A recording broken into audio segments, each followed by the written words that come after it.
Hi, it's David Olson with the Nebraska Forest Service, here with another forest health video. And today we're at Holmes Lake in Lincoln, Nebraska, looking at some pine trees that are suffering from what is known as Diplodia, or Sphaeropsis tip blight.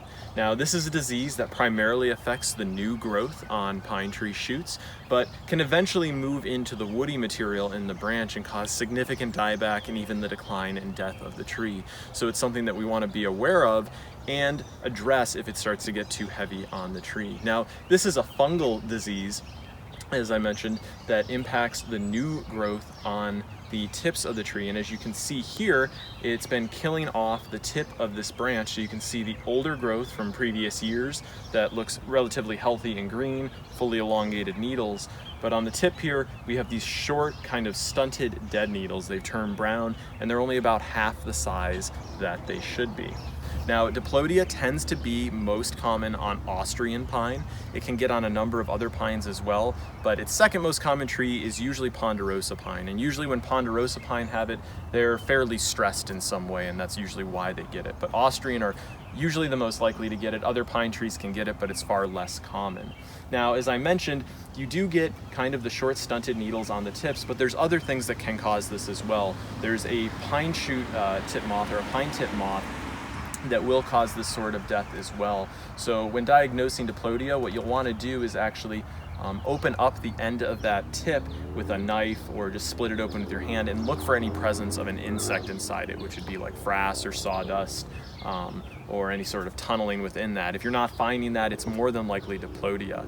Another way that you can look for Diplodia is actually on the pine cones that fall to the ground. If you look on the base of these pine cones, what you'll find are small black fungal fruiting bodies on the base of the cone where it attaches to the tree, and that is another sure sign of Diplodia. So for controlling Diplodia, it's very important that we get the timing right of the year. So when an infestation is bad enough on a tree that we're seeing a lot of Diplodia, it might be called for to actually treat that.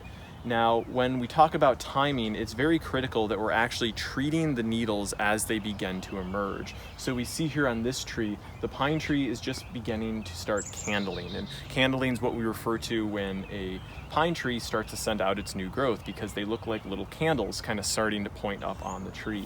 And those will elongate, and then eventually all the needles will start poking out, and those will elongate as well.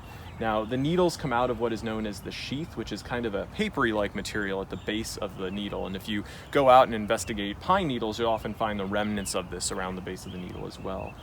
Basically, you're going to want to start treating with an antifungal compound approved for treating Diplodia tip blight, and you're going to want to start applying it when the needles are starting to poke out of those sheaths. So just when they're going to be susceptible to those fungal spores that might be present in the environment, which is usually around the end of April and early May for most trees in Nebraska. Now, that treatment might have to reoccur every 7 to 14 days, depending on the label and depending on what the weather is doing, because of course, if you apply something on the topically on the branch and it rains, that could get washed off and you might have to reapply. So follow label instructions there. And then once those needles are fully matured, they will be more protected from Diplodia and won't be at risk of being impacted by that.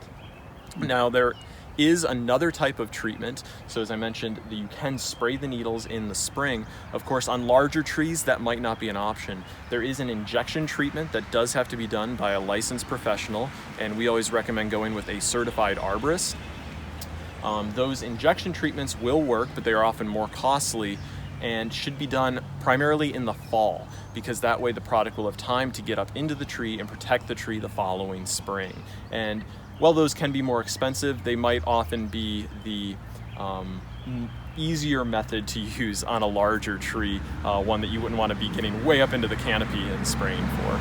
So if you like this video and are interested in other videos that the Nebraska Forest Service may be putting out, everything from tree health topics to other tree issues that might be going on, and just a lot of different things that you want to know about trees, be sure to click subscribe below this video, and that way you'll know when new videos come out, and be sure to hit that notification icon as well. That way you'll be notified every time the Nebraska Forest Service releases a new video.